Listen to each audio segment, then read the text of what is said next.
আসসালামু আলাইকুম আমার প্রিয় ভাই ও বোনেরা, আশা করি আপনারা সবাই আলহামদুলিল্লাহ ভালো আছেন। আল্লাহর অশেষ রহমতে আলহামদুলিল্লাহ আমিও ভালো আছি।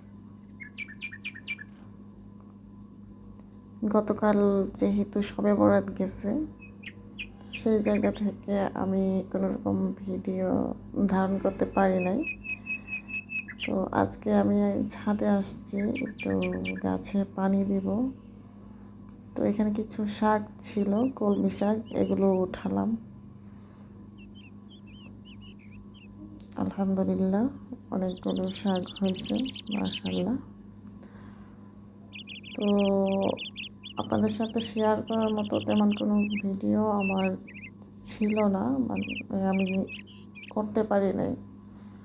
তো ভাবলাম কিছুদিন আগে আমি যখন ছাদে গাছ লাগাই, তখন আমি এই ভিডিওগুলো ফোনে ধারণ করে রাখছিলাম। যদিও বা এটা হচ্ছে টিকটক রেশিওতে করা। তো এখানে একটু জুম বেশি হয়ে গেছে, তারপর আপনারা কষ্ট করে একটু দেখে নেবেন প্লিজ। তো আসুন আমরা পরিচয় পর্বটা সারি। আমি কামরুন নাহার, বাংলাদেশি ব্লগার। কামরুন নাহার চ্যানেল থেকে আপনাদেরকে স্বাগতম। আর শুরুতেই আপনাদেরকে বলবো, আপনারা কষ্ট করে আমার সম্পূর্ণ ভিডিওটি দেখবেন এবং ভিডিওটি দেখার পর যদি আপনাদের ভালো লাগে তাহলে আমার ভিডিওতে একটু লাইক দিবেন। আর যদি আপনারা এই ধরনের ভিডিও আরও দেখতে চান তাহলে চ্যানেলটি সাবস্ক্রাইব করে দিবেন। আর যারা আমার চ্যানেলটি অলরেডি সাবস্ক্রাইব করছেন তাদের প্রতি আমি অনেক অনেক কৃতজ্ঞ। তাদের জন্য আমার মন থেকে অনেক অনেক দোয়া এবং ভালোবাসা রইল। তো আপনারা দেখলেন আমি বেগুন গাছগুলো লাগিয়ে ফেলছি। এখন এখানে হচ্ছে মরিচ গাছ, আর বাটিতে যে পানিটা দেখতে পাচ্ছেন এটা হচ্ছে অল্প গোবর আর অল্প মাটি একসাথে নিয়ে আমি এটা পানির সাথে মিক্সড করে একটা তরল সারের মতো তৈরি করে নিচ্ছি। আমি যখন গাছগুলা এখানে লাগাবো তখন ওই গোবর আর মাটি মেশানো যে পানিটা, ওইটাতে গাছের শিকড়গুলো একটু জাস্ট চুবিয়ে নিব। যেহেতু এই গাছগুলার গোড়ায় মাটি নাই, তো সেই জায়গা থেকে গোবরের পানিটা পেলে গাছগুলো খুব দ্রুত বাঁচবে ইনশাল্লাহ। আমার ছাদে আছে এখন গাছগুলো, আপনাদেরকে দেখাবো কেমন হয়েছে এখন গাছগুলো। আপনারা পুরো ভিডিওটি দেখতে থাকুন। তো এখানে এখন টমেটো গাছগুলো সেম একইভাবে আমি লাগাবো। আর মাটির স্বল্পতার জন্য ওই সেম ওই টাইমটাতে আমি একটা বস্তায় সবগুলা টমেটো গাছ এভাবে লাগিয়ে দিছিলাম। পরবর্তীতে আমি আবার সরাইয়ে ফেলি, এক জায়গায় রাখি নাই। এখানে আপনারা দেখতে পাচ্ছেন, এখানে সবগুলা হয়তো বাঁচবে না, দু একটা মরেও যেতে পারে।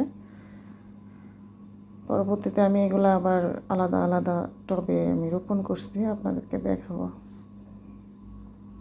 তো সেম একইভাবে আমি সবগুলো গাছ লাগাইছি। এইভাবে লাগাইলে হয় কি, যেসব গাছের শিকড়ে মাটি নাই, অনেক সময় দেখা যায় যে নার্সারি থেকে যখন অনেকগুলো গাছ আনি আমরা, তখন কিন্তু সবগুলা গাছের গোড়ায় মাটি থাকে না। আর মাটি সহ গাছ আনতে গেলে অনেক ব্যয়বহুল, টাকা লাগবে অনেক। একটা গাছের দাম পড়বে প্রায় 10 টাকা 15 টাকা।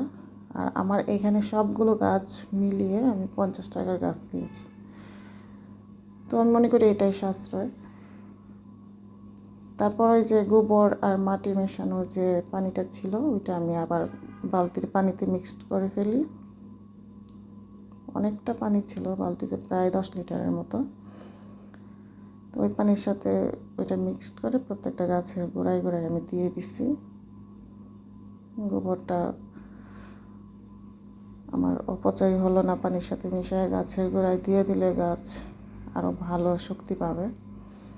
যদিও বা আমি এত গাছ বিশেষজ্ঞ না, তারপরে ওই যে বাড়িতে দেখছি এইভাবে লাগাইছে, আমাদের বাড়ির সামনে ওই বিচরা ছিল, ওইখানে আম্মা তারপরে আরও অনেকেই যখন দেখতাম এইভাবে গাছ লাগাতো, তো ওই টিপসগুলাই কিন্তু এখানে আইসে আমি কাজে লাগাই।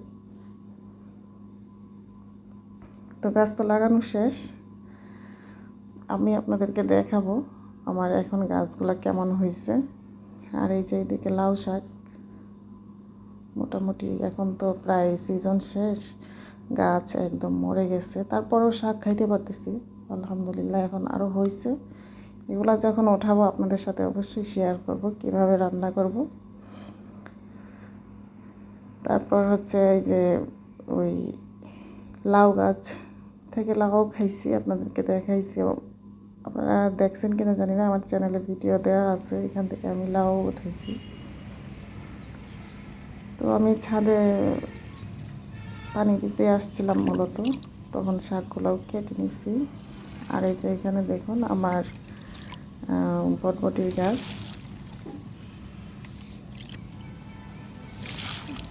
অনেকগুলো গাছ হয়েছে, বটবটিও হইতেছে এখন, মানে ধরতেছে একটু একটু করে, রমজানে খেতে পারবো ইনশাল্লাহ। তারপর ওই যে আপনাদেরকে বলছি যে আপনাদেরকে দেখাবো এই যে টমেটো গাছ, ওইখান থেকে স্থানান্তর করে এখানে লাগাইছি। তারপর হচ্ছে এই যে এখানে বেগুন গাছ, এই পাশে আরও আছে টমেটো ধরছে মাশাআল্লাহ। এই যে মরিচ গাছ দেখতেছেন, মরিচ গাছ, এই মরিচ গাছটা কেমন জানি হয়ে গেছে, কিন্তু এটাও আরেকটা মরিচ গাছ। ওই পাশে আছে আমার বেগুন গাছ, মানে সবগুলো গাছ আলহামদুলিল্লাহ ঠিকছে, কোনো টিয়া হয়েছে না। আর এই যে পাশে রাখতে পারছেন টমেটো গাছ মাশাআল্লাহ, আপনাদেরকে আগের ভিডিওতে দেখাইছি। ওই টমেটোগুলো প্রথমে আমার মাটি ছিল না, তারপর সবগুলো একসাথে লাগাই রাখছিলাম, পরে আবার আমি এগুলার ভিন্ন ভিন্ন জায়গায় স্থানান্তর করছি। তো এখন আলহামদুলিল্লাহ সবগুলো গাছেই কিন্তু টমেটো আসছে, যদিও এখন টমেটোর কোনো মূল্য নাই, 20 টাকা 25 টাকা কেজি, তারপরেও নিজের হাতের জিনিস তো ওইটার স্বাদ অন্যরকম। তো যাই হোক, আপু ভাইয়ারা, আঙ্কেল আন্টিরা, আপনারা আমার জন্য দোয়া করবেন। আল্লাহ হাফিজ, আসসালামু আলাইকুম।